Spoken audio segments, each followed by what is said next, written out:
Hello বন্ধুরা, আমি অনু update with অনু চ্যানেলে তোমাদের স্বাগত। আমি চলে এসেছি গৃহপ্রবেশ সিরিয়ালের আপডেট নিয়ে। গৃহপ্রবেশ সিরিয়ালে দেখা যাচ্ছে যে ওই ডিভোর্স পেপারে তো শুভ সই করে দিয়েছে, সেইটা নিয়ে আদ্রিত আর শুভর মধ্যে ঝামেলা হয়, তাদের সম্পর্ক ভেঙে যাচ্ছে, এই রকম বাজে স্বপ্ন দেখে বসে শুভ। শুভর বাবাও শুভকে নিয়ে খুব চিন্তা করছে, তাই ফোন করে বসে শুভকে আর বলে মহাশিবরাত্রি পুজোটা যেন করে। এই পুজোটা করা ওদের জন্য খুবই দরকারি, কারণ ওদের এই সম্পর্কে অনেক বাধা আসবে, হয়তো ভগবানের কৃপায় সেই বাধাগুলো পেরিয়ে তারা সামনের জীবনে এগিয়ে যেতে পারবে। অন্যদিকে জিনিয়া আমাদের শুভর সই নকল করে তাকে ফাঁসাতে চলেছে আর তাকে মেরে ফেলবারও প্ল্যান করছে। এইরকম অনেক কিছু প্ল্যানই জিনিয়া করছে। এইদিকে শুভ বাড়িতে সবাইকে জানায় যে মহাশিবরাত্রি পুজো হবে, আর নিউ ইয়ারকে এই ফার্স্ট মহাশিবরাত্রি পুজো হবে বলে বাড়ির সবার আনন্দের শেষ নেই। কি কি করতে হবে, কি থিমের ড্রেস পরবে, সব কিছু ঠিক হয়ে যায়।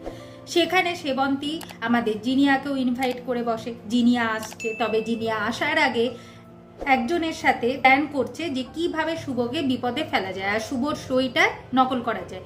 এর জন্য সেই লোকটাও অনেক টাকা ঘুষ নেয় জিনিয়ার কাছ থেকে। অন্যদিকে মহাশিবরাত্রি পুজোর সমস্ত আয়োজন হয়ে গেছে। শুভ আদ্রিতের মাথায় জল ঢেলে দিচ্ছে, তারপর আদ্রিত শুভ একটু রোমান্টিক সময় কাটাচ্ছে। আদ্রিত শুভর জন্য স্পেশালি শিবরাত্রির উপলক্ষে শাড়ি নিয়ে আসে, সেটা শুভ পরে আর শুভকে দেখতে ভালো লাগে। আদ্রিত শুভর দিকে তাকিয়েই থাকে। এরপর আদ্রিত শুভ একসাথে পুজোর জায়গায় আসে, তবে রাধারানী সেবন্তীকে জানিয়ে দিয়েছে সেবন্তীর নিয়মে এবারে কোনো পুজো হবে না মহাশিবরাত্রি। এবারে রাধারানীর নিয়মেই পুজো হবে। আর সেখানে নিউ ইয়ারকে বেঙ্গলি কমিটির বউরাও সব চলে এসেছে।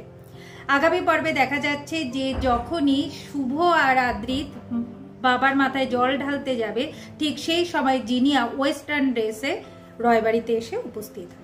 এইভাবেই আজকের পর্বটা শেষ হয়ে যাচ্ছে। আশা করি আজকের পর্বটা তোমাদের ভালো লাগবে। ভিডিওটা ভালো লাগলে লাইক, শেয়ার ও সাবস্ক্রাইব করে দিও। ভিডিওটা দেখবার জন্য অসংখ্য